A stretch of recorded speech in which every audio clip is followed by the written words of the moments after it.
नमस्कार, तेजश्री जाधव रेसिपी या चॅनलवर तुमचं खूप मनापासून स्वागत आहे.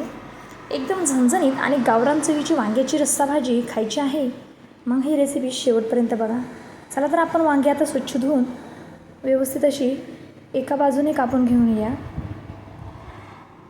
छान अशी धुवून एका बाजूने कापून घेऊन नंतर सर्व वांगी अशी याच पद्धतीने चिरायची. व्यवस्थित अशी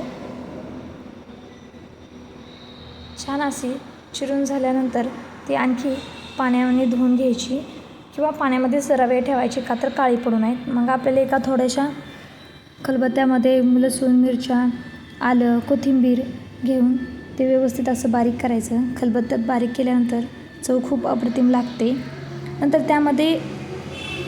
नंतर कढईमध्ये फोडणी द्यायला घ्यायची. त्यामध्ये कढीपत्ता, जिरे टाकायचं. नंतर खलबत्त्यात बारीक केलेलं वाटण आपण टाकून तेही व्यवस्थित परतून घ्यायचं.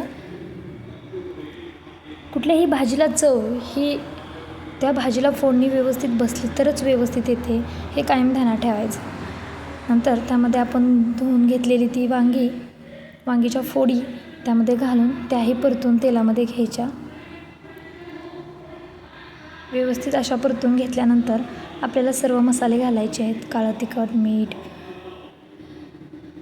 लाल तिखट, हळद, धनेपूड, नंतर घरकुर मसाला, गरम मसाला, मीठ व सगळे मसाले घेऊन एकत्र हलवून तेही व्यवस्थित परतून घ्यायचे. छान असं तेल सुटेपर्यंत परतून द्यायचं. नंतर त्यामध्ये पाणी घालायचं.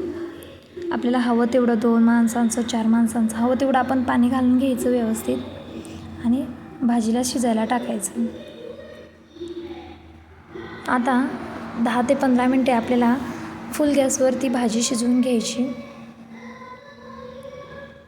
जोपर्यंत उकळी येत नाही तोपर्यंत. उकळी यायच्या आधी थोडासा शेंगदाण्याचा कूटही घालून घ्यायचा.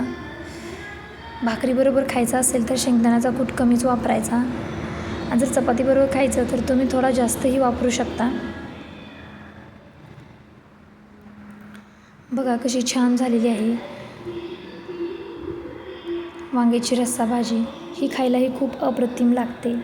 जर तुम्हाला अशाच रेसिपी आवडत असेल तर माझ्या चॅनलला लाईक करा, शेअर करा आणि सबस्क्राईब करा आणि ही रेसिपी नक्की ट्राय करा. भाकरीबरोबर खूप छान